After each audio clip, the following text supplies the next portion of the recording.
Bonjour à tous, bienvenue sur 8 Mont Blanc pour ce nouveau numéro d'En Tête à Tête. Je suis ici sous le soleil des saisies en compagnie d'un triple médaille olympique, champion olympique en 88, monsieur Franck Picard. Bonjour, merci de nous accueillir ici chez vous, Franck. Bonjour à tous, et bienvenue au Saisies. Petite balade en votre compagnie, très agréable. Merci d'être venu jusque dans mon beau Fortin natal pour prendre des nouvelles. Alors c'est un plaisir, hein, c'est un honneur pour nous de vous accueillir, de pouvoir nous entretenir avec vous. Une première question. Comment allez-vous? On sait que pour tous les amoureux de la montagne, c'est une saison forcément particulière. Oui. Je sais que vous êtes un amoureux de la montagne. Comment allez-vous? Ouais, ça va. Écoutez, on se fait une saison vraiment inédite, c'est vrai, avec l'absence du ski alpin, les remontées mécaniques fermées. Mais ça amène quelque chose de nouveau, vraiment, un souffle nouveau sur cette montagne avec une découverte à la fois des sports annexes tels que le ski de fond ou le ski de randonnée, la raquette. Bref, c'est une nouvelle approche que sont en train de vivre nos clients aujourd'hui. Vous êtes justement, vous, un ancien sportif de haut niveau, ancien champion de ski alpin, et pourtant, vous prenez une approche différente de la montagne. En fait, on est contraint et forcé aujourd'hui puisqu'il n'y a pas de possibilité autre, mais c'est pas si difficile que ça et on s'en rend compte. C'est vraiment la réponse, elle vient de nos clients parce qu'ils ont aujourd'hui un regard totalement différent et ils nous montrent bien que la montagne peut être vécue d'une manière différente. C'est une crise qui vous impacte forcément parce que je rappelle, hein, ici au Saisies, vous avez 6 magasins, un hôtel. Comment, en tant que chef d'entreprise, vous vivez cette période très compliquée? C'est une opération commando qu'on a fait cette année avec la fermeture de 3 magasins sur les 6 et on a rassemblé notre activité sur les 3 magasins principaux. L'activité de l'hôtel a été très délicate au départ parce qu'il fallait improviser un room service et donc on n'en avait pas la possibilité. Donc on a toute une période de fermeture au départ. Mais malgré tout, aujourd'hui, on a rebondi, on a essayé de trouver des solutions à la fois pour que ce soit qu'on puisse survivre à cette saison parce qu'on a été mis devant le fait accompli. Je crois que c'est surtout ça qui est difficile à vivre, c'est-à-dire qu'on l'a pas préparé, on nous a pas côté brutal. Côté brutal, voilà. Du jour au lendemain, les remontées mécaniques n'ouvriront pas malgré tout ce que l'on a fait, tout ce que l'on a mis en place. Bref, aujourd'hui, passons là-dessus. J'espère vraiment que l'on pourra redémarrer un jour les activités normales. Et le bénéfice de cette saison fera qu'on vivra la montagne différemment. Vous êtes engagé pour une démarche écologique. Vous avez d'ailleurs récemment co-signé une tribune pour une meilleure approche de la montagne. En quoi c'est important pour vous ? Ce qui est important, c'est de savoir dire stop à un moment donné. La crise sanitaire nous met devant un problème crucial. Et je crois que la seule réponse qu'on puisse avoir dans un premier temps, c'est de se dire stop, de poser les valises, de dire la montagne, elle est ce qu'elle est. On va arrêter de la grignoter, on va arrêter d'avancer nos domaines skiables. Avoir 10 km de pistes supplémentaires, c'est pas ce que demande le client. On s'en rend bien compte tous les jours. Donc aujourd'hui, soyons pragmatiques, soyons clairs en disant pourquoi ne pas dire stop. Et aujourd'hui, sans être écologique à 100%, je veux dire, ça a toujours une connotation un peu bizarre, mais simplement d'être serein par rapport à ce que l'on sait faire et de savoir dire stop. C'est simplement ça que je voudrais qu'on ait dans un premier temps pour que la montagne puisse avoir une résilience et que nous, on soit capable de dire derrière arrêtons de foncer dans le mur, soyons honnêtes avec nous-mêmes, avec cette montagne et soyons à l'écoute de ce que demande le client. Franck, on va parler de votre autre passion, l'écriture, puisque vos nouvelles chroniques d'un champion olympique sont sorties récemment. D'où ça vous vient, cette passion? C'est quoi? C'est un exutoire? C'est un besoin? Comment c'est arrivé? C'est arrivé via Facebook, c'est arrivé via le ski de fond surtout. J'ai découvert au lendemain de ma carrière de skieur alpin, après avoir subi pas mal de traumatismes, que j'avais besoin de sport et d'un sport différent. Et ce ski de fond m'a ouvert les yeux sur une nouvelle approche, une nouvelle glisse, un nouveau sentiment de plénitude. Et c'était tellement exceptionnel que j'ai eu envie de le partager. Alors ça s'est fait au début par des petits textes via Facebook où je racontais mes premières expériences de glisse et mes premières courses de ski de fond. Et puis finalement, à force d'écrire, les gens m'ont dit publie parce que c'est vraiment sympa, on a l'impression d'être avec toi sur tes skis de fond. Et j'ai dit, bah, écoutez, puisque vous le dites, je vais le faire. Et j'ai fait un premier bouquin qui a eu son succès malgré tout. Justement, vous attendiez à ce succès du premier? Non, alors je m'attendais à rien du tout en fait. Vous savez, quand on écrit sur Facebook, on a l'impression qu'on touche le monde entier, mais en fait on touche que ses amis et qu'une partie de ses amis.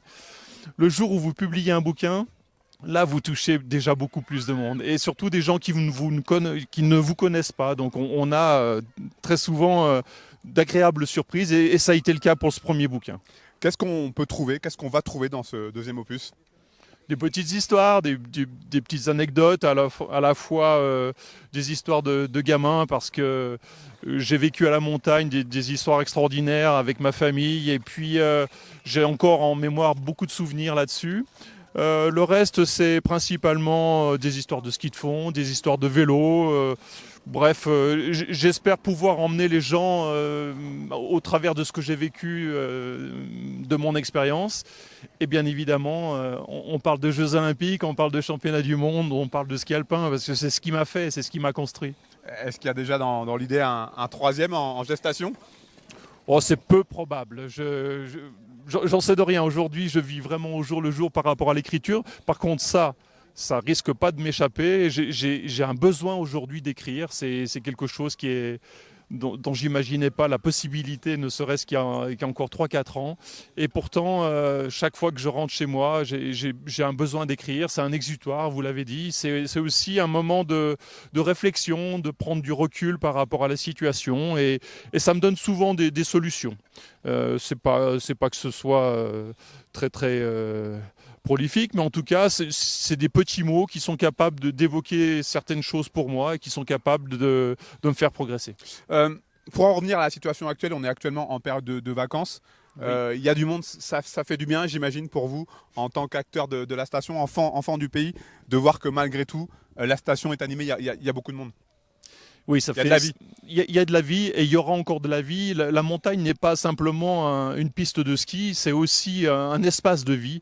C'est un espace qui est occupé de tout temps, depuis très très longtemps. Ce sont des alpages, c'est de l'agriculture, c'est une économie. Et aujourd'hui, on se doit simplement de tourner légèrement notre optique pour que ce soit quelque chose qui soit plus respectueux, notamment de l'environnement.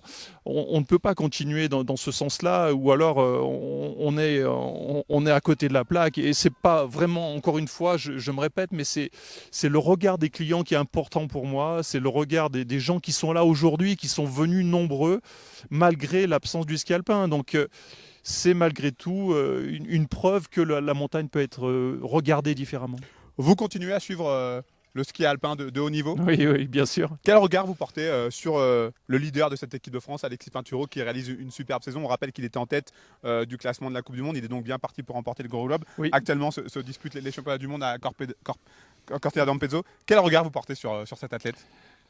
Alors sur Alexis, c'est un regard admiratif avant tout, parce qu'il est capable de briller dans plusieurs disciplines, il est capable surtout d'être régulier sur plusieurs saisons et d'être là malgré tout au rendez-vous d'une journée, le jour J aux Jeux Olympiques ou Championnats du Monde. Donc waouh, quelqu'un d'impressionnant. Mais je regarde surtout l'ensemble de l'équipe. Cette équipe est très très forte, que ce soit dans les disciplines de vitesse ou dans les disciplines de slalom et technique. On a une équipe assez complète, avec des jeunes talents, avec des anciens qui sont là pour transmettre le flambeau. C'est pour moi le cocktail idéal de la réussite de cette équipe. Alors à votre époque, c'était plus la vitesse qui performait, même si aujourd'hui l'équipe de France est très complète. Aujourd'hui, ce sont plutôt les disciplines techniques. Il y a un début d'explication? Non, je pense pas. Je pense que c'est inhérent à la qualité des skieurs. Vous avez un Alexis qui brille dans les disciplines techniques. Vous avez Johan Claret, Nils Allègre, etc., qui sont capables de briller dans les disciplines de vitesse. Donc non, c'est vraiment une équipe qui est extrêmement complète et qui se complète très très bien. Ça aussi, c'est important. Les individualités sont là, mais l'esprit d'équipe est là et c'est ce qui m'importe. Je me rappelle lors du décès de de David Poisson, une très grande solidarité entre eux, et c'est ce qui m'a marqué, et c'est ce qui marque les gens aujourd'hui. C'est une équipe qui travaille ensemble. Il y a quelque chose de très sympathique qui sort de cette équipe, que ce soit chez les hommes et chez les femmes, évidemment. Oui. Johan Claret, justement, déclaré il y a quelques jours dans un quotidien concernant le ski alpin et l'approche médiatique. On a raté un truc dans notre sport. Vous êtes d'accord avec ces propos ? Je suis assez d'accord. Je m'en suis expliqué un petit peu justement dans mes chroniques à propos de cette relation avec les médias. Je crois qu'on n'a jamais été très très bon. Ça a fait partie vraiment de ma recherche lorsque j'étais skieur, de comprendre comment faire partager notre sport, notre passion de ce sport et bien le rendre. C'est pas évident parce que c'est un sport qui est individuel avec des critères que les gens ne comprennent pas tout à fait. Il faut un jour être allé sur une piste de ski alpin pour voir la vitesse, pour voir la pente qu'il y a et la difficulté que c'est pour vraiment que l'on puisse se rendre compte. Malgré tout, tout le monde ne peut pas aller sur une piste de ski alpin, donc il faut qu'on soit capable de l'expliquer, de le faire partager. Donc je suis d'accord, oui, effectivement, c'est quelque chose qui n'est pas évident de premier abord. C'est pas comme le biathlon où vous connaissez immédiatement le résultat, vous avez ces traits télégéniques, vous avez, bref, tout apparaît très simplement. Le ski alpin, il faut un peu aller chercher dans les ralentis, dans les prises de vue, et là vous avez quelque chose qui est plus explicite. Un mot sur les Jeux Olympiques. Prochaines échéances en 2022, comment est-ce que vous les voyez du côté de Pékin ? Je ne sais pas si je serai prêt. Hein. Non, c'est encore loin tout ça. Je regarde les Jeux Olympiques avec beaucoup de bonheur parce que c'est ce qui me faisait vivre quand j'étais tout gamin. J'avais envie d'être champion olympique un jour. Je ne savais pas ce que ça représentait, mais c'est ce qui me plaisait. Le fait d'avoir accompli justement votre rêve, c'est quoi ? Qu'est-ce que ça représente ? Ça représente quelque chose de difficile quand c'est en courte carrière. C'est-à-dire que moi, c'est une de mes premières victoires, être champion olympique. Et donc, on atteint son but. Après, on retrouver un nouveau, c'est souvent difficile. Ça s'est fait au travers d'une équipe, au travers de la recherche de la performance dans la mise au point du matériel, dans de nouvelles disciplines. À l'origine, j'étais plutôt orienté vers la vitesse et la fin de ma carrière s'est faite sur les disciplines techniques. Donc voilà, il faut se remotiver, trouver un nouveau challenge, c'est pas évident. Franck, on est déjà arrivé à la fin de cette émission, c'est passé très vite. Merci. Un grand merci à vous. Une dernière question que j'ai l'habitude de poser à mes invités. Qu'est-ce qu'on peut vous souhaiter pour la suite ? La santé.